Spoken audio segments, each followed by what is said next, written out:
I never imagined my first job as a nurse would be like this. Fresh out of nursing school, I thought working night shifts would give me the experience I needed, something to prove myself. It wasn't what I wanted exactly, but the hospital was desperate for staff, and I was desperate for a start. The hospital wasn't in the heart of Tokyo, where I had dreamed of working, but farther out, on the city's fringes, nestled near the mountains where the urban sprawl met the wilderness. The isolation didn't bother me. In fact, I thought it would be a good way to learn without the pressure of being in a big, crowded facility. Quiet, uncomplicated.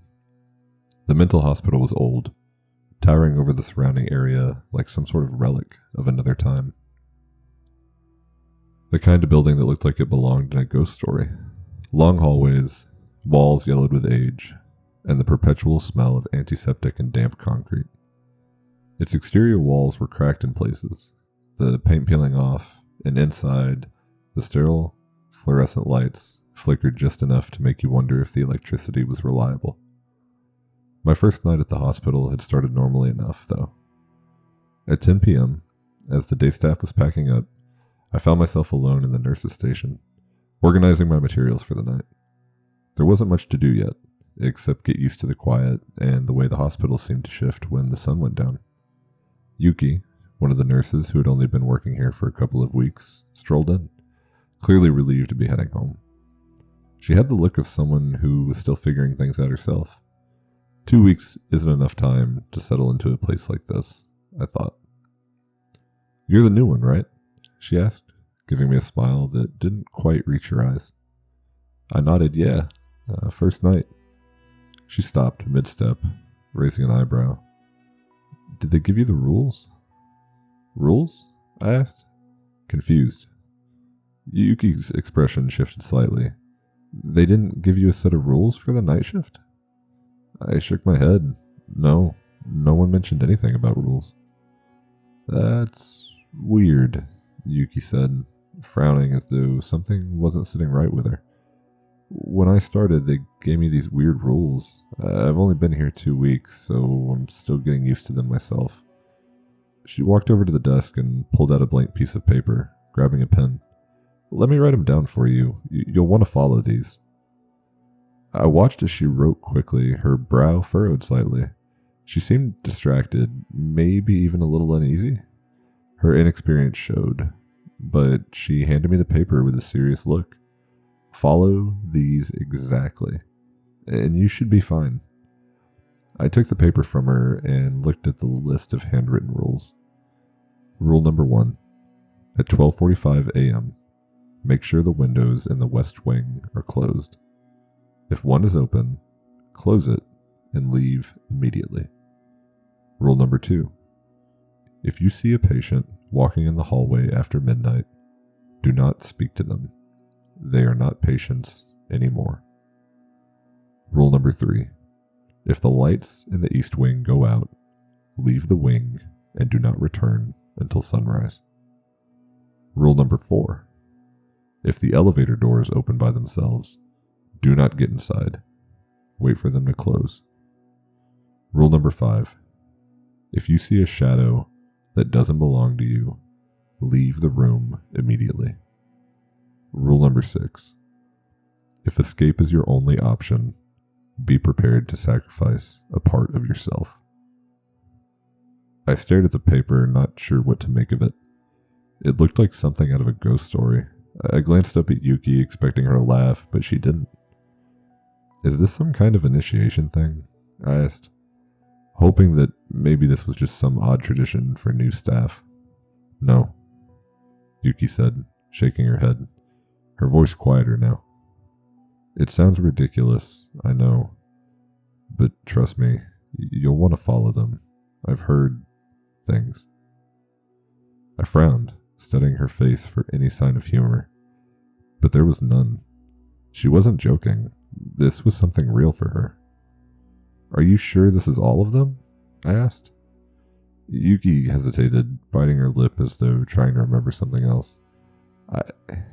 I think that's everything. I'm still getting used to it myself." She forced a smile. "It should be fine if you follow these." Before I could ask anything else, Yuki grabbed her things and left the station, leaving me standing there in silence. I looked at the clock. 10:20 p.m. The night was just beginning. I folded the paper carefully, slipping it into the pocket of my scrubs. A joke, I thought. It has to be. But something about the way Yuki looked at me, the serious expression on her face, it was unsettling. The hospital was unnervingly quiet at night. The hum of the fluorescent lights and the occasional distant creak of old pipes were the only sounds that broke the silence. I found myself wandering the halls just to keep myself busy, the sense of isolation heavy in the empty corridors. By 12:30 a.m., I made my way toward the West Wing, the folded piece of paper still in my pocket. There wasn't any particular reason I went there. Maybe I was just testing the ridiculous rules to see if they were just part of some strange tradition for newcomers. Or maybe it was the pull of curiosity. What if Yuki was right? The West Wing was empty, as I expected. Its long, dimly lit hallways seemed to stretch on forever, the shadows from the rooms creeping out toward the center of the hall. I glanced into each room as I passed, but they were all empty. Just empty white beds and old medical equipment, unused and forgotten. I checked my watch. 12:42 a.m. My fingers grazed the folded paper in my pocket, and I sighed. I might as well give it over with. Might as well get it over with. I began checking the windows in the hallway. First one, closed. Second one, closed. Third one as well. I kept moving, my footsteps echoing unnaturally loud in the still air. The cold from outside seemed to seep in through the walls, making the air heavy and uncomfortable. As I approached the final window, my breath caught in my throat. It was open. Just slightly, but enough for the cold air to drift in, brushing against my skin with a chill that felt too deliberate, too personal. I stood there for a moment, frozen by the absurdity of it all. But I shook it off, telling myself that old buildings had quirks like this. Windows didn't always close properly. Still, I felt a strange reluctance to touch it, to shut it. It was as though something wanted it open, needed it open. I closed the window and the latch clicked with a sound that felt final, like closing a door to something unseen. The silence that followed was louder than the click itself. Relieved, I quickly left the West Wing, trying to shake off the feeling that something had changed. It's just an old hospital, nothing more. By 1:30 a.m., the hospital had settled into an eerie kind of stillness. I returned to the nurse's station, trying to distract myself by checking the security monitors. Most of the patients were asleep, their rooms quiet. Except for room 5. The man inside had been pacing back and forth for a while. I didn't think much of it at first. Nighttime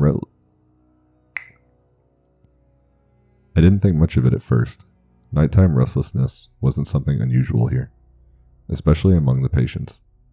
But as soon as I watched the monitor, my eye caught something else. Something moving in one of the hallways. A man in a hospital gown was standing in the middle of the second floor corridor. His back was turned to the camera, his body still, facing away from me. At first it seemed like he was just standing there, lost or confused. His head was slightly tilted to one side, almost like he was listening to something I couldn't hear. A cold sensation crawled up my spine. I grabbed my flashlight out of reflex, but my hands shook as I moved toward the hallway where I'd seen him. My footsteps were slow, hesitant, the beam of light bouncing nervously off the walls as I reached the corridor. When I turned the corner, he was still there, standing in the center of the hallway. His back was to me, his hospital gown hanging loosely off his frail frame. His posture was wrong, his body stiff like a mannequin. He wasn't moving. I couldn't even see the rise and fall of his chest to indicate he was breathing. I took a cautious step forward, then stopped as I heard it. His breathing, it wasn't normal. It was ragged, deep, and inhuman. Each breath came an uneven burst, almost like gasping, but slower. the kind of breath you'd expect from someone trying to force air into lungs that didn't work anymore. A wet, dragging sound followed each inhale, like something inside of him was broken. He still didn't move. His head stayed tilted, his back rigid. He was waiting. I wanted to call out to ask if he needed help. My instinct was to move closer, but then the rule flashed in my mind. If you see a patient walking in the hallway after midnight, do not speak to them. They are not patients anymore. I felt a rush of dread, as though a cold hand had wrapped itself around my heart. His breathing grew louder, more ragged. I could hear the wet gurgling sound of his lungs struggling to function. But he didn't turn around. He didn't move. I took a step back, and then another. My chest tightened with fear, my breath catching in my throat as I slowly backed away from the hallway. I couldn't tear my eyes away from him. My mind screamed at me to run, but I forced myself to move slowly, carefully. As I turned the corner, there was no denying the cold, creeping terror that told me I'd narrowly avoided something terrible.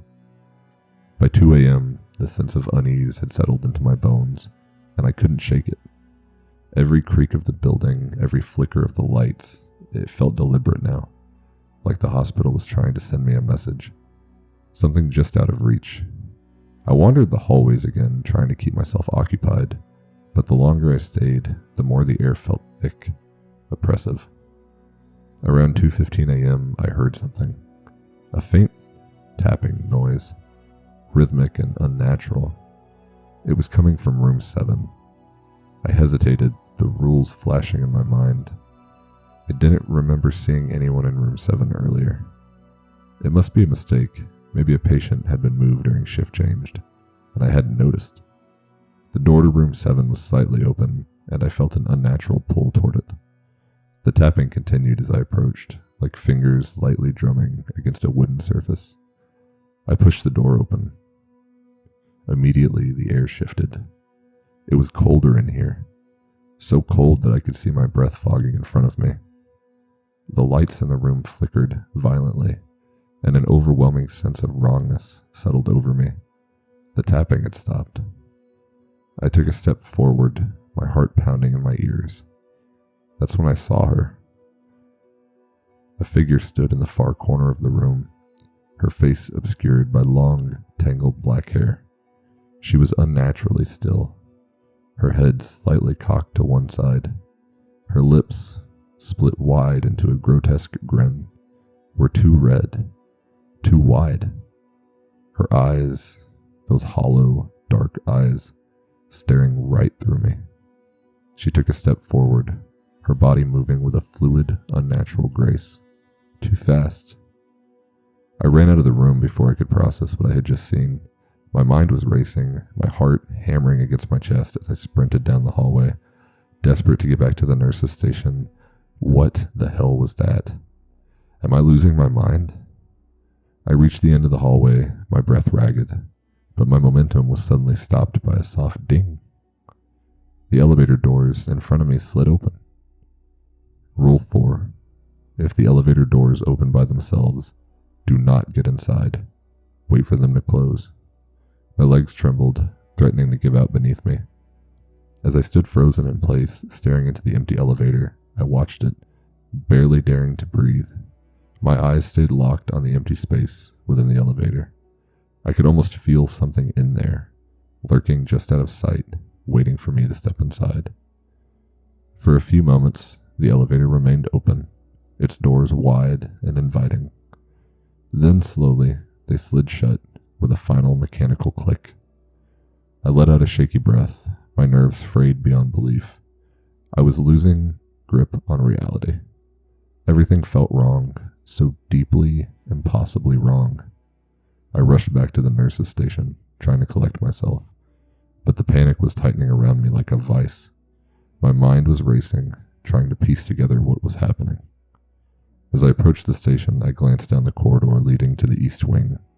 That's when the lights went out. The entire hallway was plunged into darkness, so complete that it seemed to swallow the air around it. My feet felt like they were made of lead. I stood frozen in place, unable to tear my eyes away from the pitch-black void that had once been a hallway. The shadows crept toward me, moving like liquid, alive with an unseen force. I felt it then, something watching me from within the darkness.